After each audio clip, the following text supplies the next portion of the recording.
السلام علیکم ناظرین، ڈاکٹر دانش ریئل فوکس کے ساتھ حاضر ہے۔ میں نے پہلے بھی پروگرام میں آپ کو ایک بات بتائی تھی اور پھر تھوڑا سا ریپیٹ کر دیتا ہوں یہاں پر کہ پاکستان کے اندر یہ چیزیں بالکل عام ہیں اور بڑی آرام سے کہی جاتی ہیں کہ آپ کوئی بھی غلط کام کر لیں، غیر آئینی کام کر لیں، غیر قانونی کام کر لیں، اگر یہ کام غیر قانونی غیر آئینی اقدامات ہو جائیں، ایسے عمل ہو جائیں تو پھر کہا جاتا ہے کہ ملک کے وسیع تر مفاد میں اس کو بھول جائیں اور آگے بڑھیں۔ اب جن کا نقصان ہوا ہے اور جن لوگوں سے ان کے حقوق چھینے گئے ہیں اور فیصلے غلط ان کو دیے گئے ہیں، وہ اگر اس پر رجسٹ کریں تو پھر آپ ان کو مختلف نام دے دیتے ہیں کہ جی دیکھیے ملک کے لیے یہ ایک نہیں ہو رہے۔ تو ملک کے لیے اس وقت آپ لوگ ایک کیوں نہیں ہوئے جب اس قسم کی غلط کام ہونے سے پہلے یہ فیصلہ کر لیا جائے کہ غلط کام ہوگا تو کوئی نہیں مانے گا۔ تو بہرحال یہ ایک بڑا پوائنٹ ہے۔ اور دوسرا یہ ہوتا ہے کہ اگر آپ اس پہ حجت کریں، اختلاف رکھیں، آپ اس کے اوپر اپنا ریئیکشن شو کریں تو وہ کہیں گے جائیے عدالتیں کھلی ہیں، عدالتوں میں چلے جائیں۔ اور عدالتوں کا جو حال ہے وہ آپ کو پتہ ہے کہ یہاں تو عدالتیں ایسی ہیں۔ خود سپریم کورٹ کے 9 رکنی بینچ نے کہا کہ عدالتوں میں کئی غلط فیصلے ہوئے ہیں، چاہے وہ میاں نواز شریف کا لے لیں، چاہے وہ آپ کا فیصلے ان کے غلط ہوئے، اور یوسف رضا گیلانی کا لے لیں، آپ کا پرویز مشرف صاحب کے دور میں عدالتوں نے کیا فیصلے دیے، پھر آپ دیکھ لیجئے اس کا ذوالفقار علی بھٹو صاحب کے ساتھ کیا ہوا، پھر آپ کے جسٹس منیر نے کیا کیا، اور ایک تاریخ ہے عدالتوں کی جنہوں نے غلط فیصلے کیے۔ ان غلط فیصلوں کی بنیاد پر پاکستان کو سب سے زیادہ نقصان پہنچا ہے، لیکن ہم یہ بس کہہ دیتے ہیں کہ جی وہ فیصلے ہو گئے۔ اور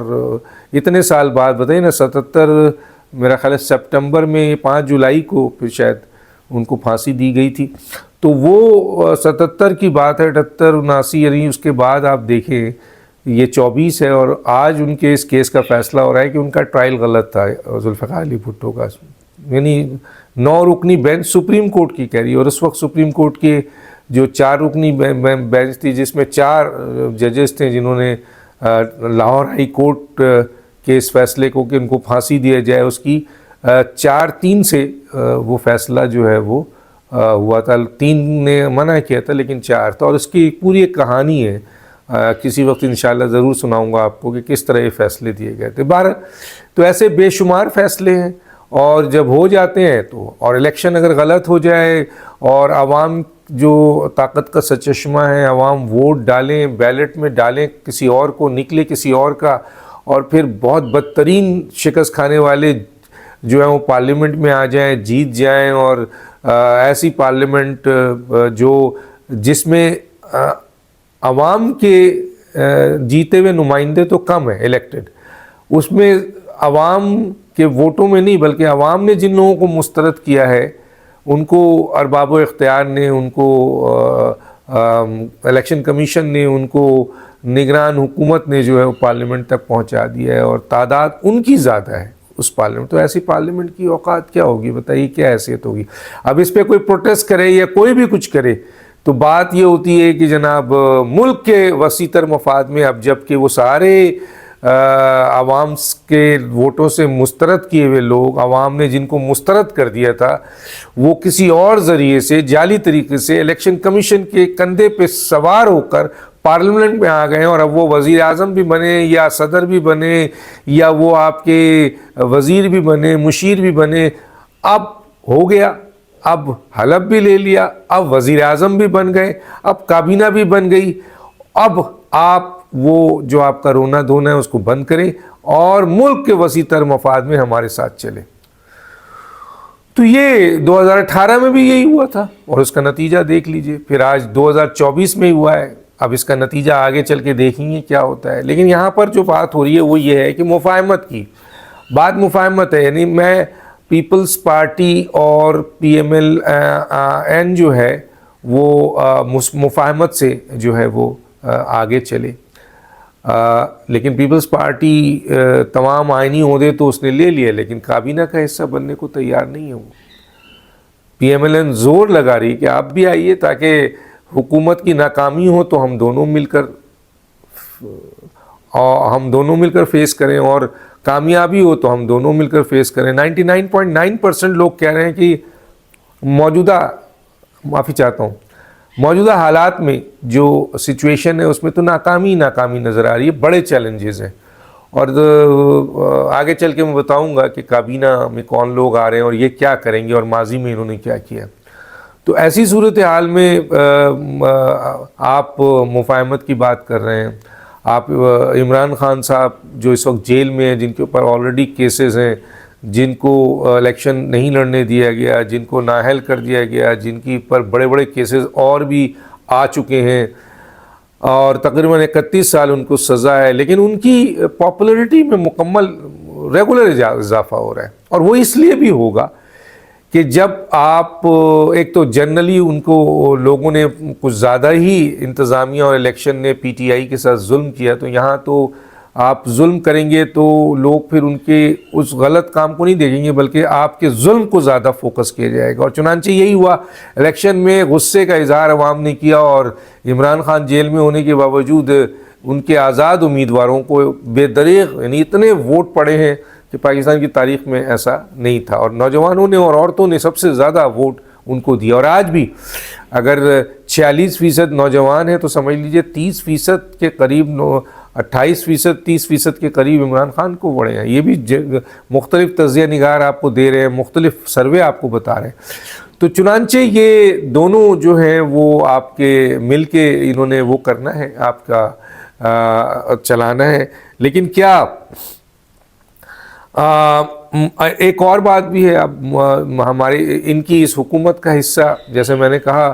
کہ متحدہ قومی موومنٹ بھی ہے۔ اب متحدہ قومی موومنٹ جو کل تک پوری سیاست اس نے کی، الیکشن لڑا پیپلز پارٹی کے خلاف کہ جی پیپلز پارٹی کراچی والوں کا حق نہیں دیتی ہے، پیپلز پارٹی آپ کے کراچی کا قاتل ہے، پیپلز پارٹی جو ہے وہ آپ کے اس پوری کراچی اور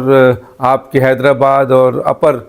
جو سندھ ہے، ایک تو لوئر سندھ، تو اپر سندھ یعنی شہری علاقوں میں جو ہے وہ پیپلز پارٹی نے جو تباہی، بلکہ یہ بھی کلیم کرتے ہیں کہ پورا سندھ تباہ کر دیا پیپلز پارٹی نے۔ اب آپ کی پوری سیاست، پوری آپ کی پورا آپ کا جو ٹارگٹ ہے، پورا آپ کو جو ووٹ ملے کراچی کے حقوق کے لیے، کراچی کے لیے، کراچی کی عوام کو یا حیدرآباد کی عوام کے لیے، وہ یہی تھا کہ پیپلز پارٹی کے خلاف تو اب آپ نے آصف علی زرداری صاحب کو ووٹ دے دیا ہے، اب آپ میاں نواز شریف صاحب کو یعنی شہباز شریف صاحب کو بھی ووٹ دے دیا ہے، آپ ان کی حکومت کا حصہ بننے جا رہے ہیں، چنانچہ اس حکومت کو سہارا پیپلز پارٹی دے رہی ہے، تو اس طریقے سے یہ آپ اس حکومت کا تو حصہ بن رہے ہیں۔ تو اب آپ یہ بتائیے کہ کل کراچی کا مقدمہ جو آپ لڑنے گئے ہیں پارلیمنٹ میں اور وزارت آپ نے لے لی ہے اور حکومت میں شامل ہو گئے اور آصف علی زرداری یعنی پیپلز پارٹی کے سب سے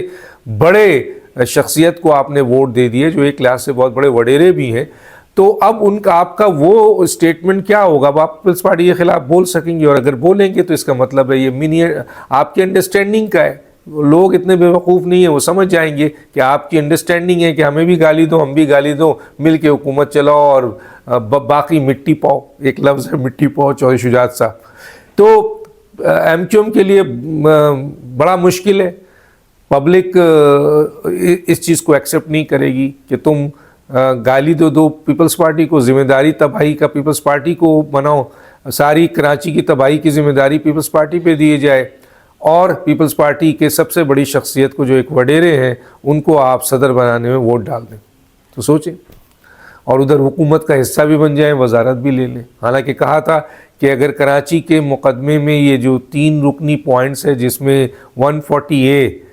کے اوپر آئین سازی نہیں ہوئی اور جو پارٹی نہیں کرے گی وہ اس کو وہ کسی صورت سپورٹ نہیں کریں گے، لیکن دنیا کو پتہ ہے کہ جی 140A پہ پیپلز پارٹی کا کیا موقف ہے، اور وہ کہہ چکی ہے کہ یہ کام پروونشل گورنمنٹ کا ہے یا پروونشل اسمبلی کا ہے، وہ جانے، فیڈرل میں ایسی کوئی چیز نہیں ہوتی ہے۔ تو پھر بھی اب یہ پرانی نوکری میں یہ بھی کام کریں گے، پرانی نوکری میں وہ بھی کام کریں گے۔ ہاں اب دیکھنا یہ ہے کہ پیپلز پارٹی کا الیکشن کے بعد جو اتنی پاورفل نہیں تھی پیپلز پارٹی، الیکشن کے بعد بہت پاورفل ہو گئی ہے، اس کے پاس بہت طاقت آ گئی ہے، تو ایسی طاقت کو وہ استعمال کر کے ایم کیو ایم کے لیے اور پی ایم ایل این کے لیے آئندہ مستقبل میں کیا حالات پیدا کرے گی، یہ ایک بڑا پوائنٹ ہے، دیکھتے ہیں کیا ہوتا ہے۔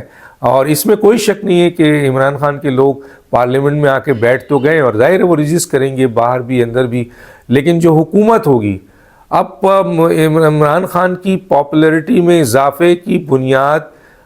شہباز شریف کی حکومت کی ناکامی ہوگی، یاد رکھیے، بہت بری طریقے سے۔ اگر یہ ناکامی ہو گئی تو P M L N Punjab میں تقریباً اس جگہ چلی جائے گی جہاں ایک زمانے میں پیپلز پارٹی